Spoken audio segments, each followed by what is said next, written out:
কেন্দ্রীয় স্বরাষ্ট্রমন্ত্রী অমিত শাহ কিছুক্ষণের মধ্যেই কলকাতায় এসে পৌঁছবেন। কলকাতা বিমানবন্দর থেকে তিনি যাবেন নিউ টাউনের হোটেলে এবং আজকেই কিন্তু বিজেপির সংকল্পপত্র অর্থাৎ বিজেপির ইশতেহার তিনি প্রকাশ করবেন। সেই সঙ্গে পশ্চিম মেদিনীপুরের দেবরায় জনসভা রয়েছে অমিত শাহ।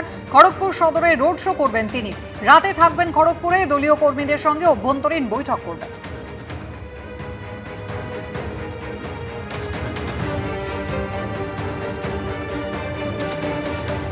তৃণমূল কংগ্রেসের শক্ত ঘাঁটি রাসবিহারী বিধানসভা আসনে এবার চতুর্মুখী লড়াই হতে চলেছে।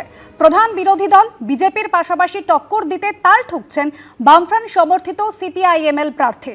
রাসবিহারী ভোট যুদ্ধে রয়েছে কংগ্রেসও।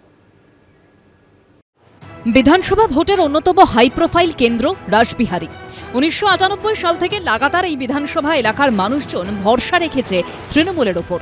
জোড়াফুলের এই জমিতে এবার চতুর্মুখী লড়াই। রাসবিহারীর বর্তমান বিধায়ক দেবাশিস কুমারকে এবারও প্রার্থী করেছে তৃণমূল কংগ্রেস। তৃণমূলের বিরুদ্ধে বিজেপি প্রার্থী করেছে রাজ্যসভার প্রাক্তন সাংসদ পদ্মভূষণ সম্মানপ্রাপ্ত স্বপন দাশগুপ্তকে। টান টান এই ভোট লড়াইয়ের ময়দানে নেমেছেন বামফ্রন্ট সমর্থিত সিপিআইএমএল প্রার্থী মানস ঘোষ। আর কংগ্রেস এই কেন্দ্রে প্রার্থী করেছে আশুতোষ চট্টোপাধ্যায়কে। প্রায় 25 বছর ধরে ধারাবাহিকভাবে তৃণমূলের দখলে থাকা রাসবিহারীতে কি এবার তৃণমূলকে কড়া টক্কর দিতে পারবে বিরোধীরা? ভোটের মুখে এখানকার বিদায়ী বিধায়ক ও তৃণমূল প্রার্থী দেবাশিস কুমারকে আর্থিক প্রতারণা মামলায় ইডির তলবের বিষয়টি বাড়তি অস্ত্র জুগিয়েছে তাদের। এইখানে সবথেকে বড় একটা নতুন সমস্যা দাঁড়িয়েছে, ওটা হচ্ছে তোলাবাজ সিন্ডিকেট।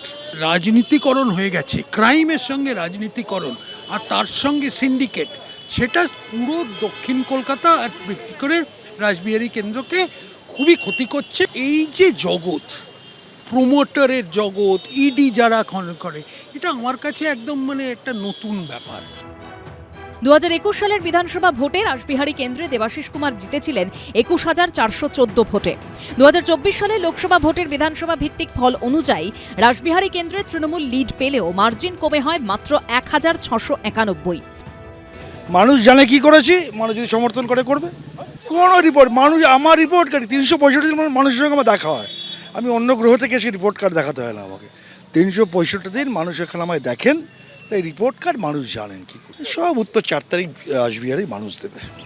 তৃণমূল বিজেপিকে এক বন্ধনীতে ফেলে নিশানা করেছেন বামফ্রন্ট সমর্থিত রাসবিহারীর সিপিআইএমএল লিবারেশন প্রার্থী মানস ঘোষ। এই অধ্যাপক নেতা এবার নেমেছেন রাসবিহারীর ভোট যুদ্ধে। লড়াই কঠিন, কিন্তু হাল ছাড়তে রাজি নন তাঁরা। লাগাতার প্রচার করে চলেছেন, মানুষের কাছে যাচ্ছেন, ভোট প্রার্থনা করছেন, স্বপ্ন দেখছেন সমাজ পরিবর্তনের। আমরা সব লাল ঝান্ডা এক জায়গায়, সেই জন্য আমাদের চিহ্ন রাসবিহারী কেন্দ্রে পতাকায় 3 তারা। একটা সন্ত্রাস রয়েছে, একটা ঠান্ডা সন্ত্রাস, একটা শীতল সন্ত্রাস সেখানে রয়েছে।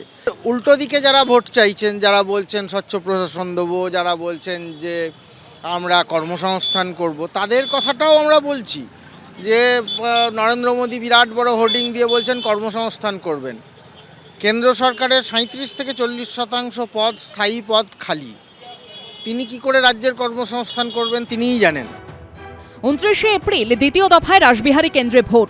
যুদ্ধে শেষ হাসি হাসবে কে, জবাব মিলবে 4 মে। অর্ণব মুখোপাধ্যায়ের রিপোর্ট, এবিপি আনন্দ। এবিপি আনন্দ, এগিয়ে থাকে, এগিয়ে রাখে।